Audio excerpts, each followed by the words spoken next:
બાજવા ગામમાં ચોરોનો આતંક યથાવત જોવા મળી રહ્યો છે। ગાંધી રોડ વિસ્તારમાં આવેલી 5 દુકાનોના શટર તોડી ચોરોએ આ સમગ્ર ઘટનાને અંજામ આપ્યો છે અને 18,000 જેટલી રોકડ રકમની ચોરી કરીને આ ચોરો ફરાર થઈ ગયા છે। વેપારીઓનું કહેવું છે કે વારંવાર આવી ચોરીની ઘટના બનતી રહે છે, ત્યારે આ સમગ્ર મામલે વેપારીઓએ પોલીસ સ્ટેશનમાં ફરિયાદ નોંધાવી છે અને આ સમગ્ર ચોરીની ઘટના સીસીટીવી કેમેરામાં પણ કેદ થઈ છે।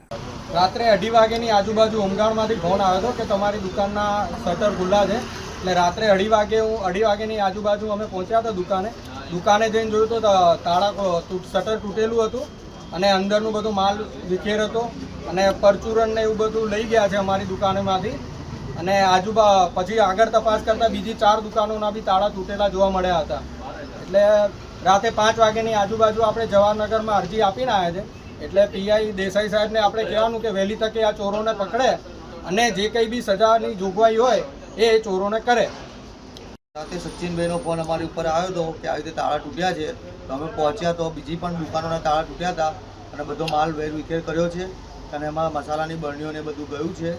બીજું તો હજુ જોઈશું એટલે ચેક કરીએ એટલે ખબર પડે। અમને સચિનભાઈનો ફોન આવ્યો કે તમારી દુકાનના તાળા તૂટ્યા છે, તો આવીને જોયું થોડું અડધું શટર નીચેથી અંદર 2 જણા ઘૂસી કેટલાક એક અંદરથી ઘૂસી અને જોયું અંદર તો ગલ્લા બલ્લામાં બધા પૈસા 8 થી 10 રૂપિયા 10 થી 20 થી 50 જેવા નોટા સિક્કાને પહોંચોને હતું એ બધું ને ચોપડીઓ ચેકબુકો ને બધું નીચે બધું વેરી ખાયું સાહેબ।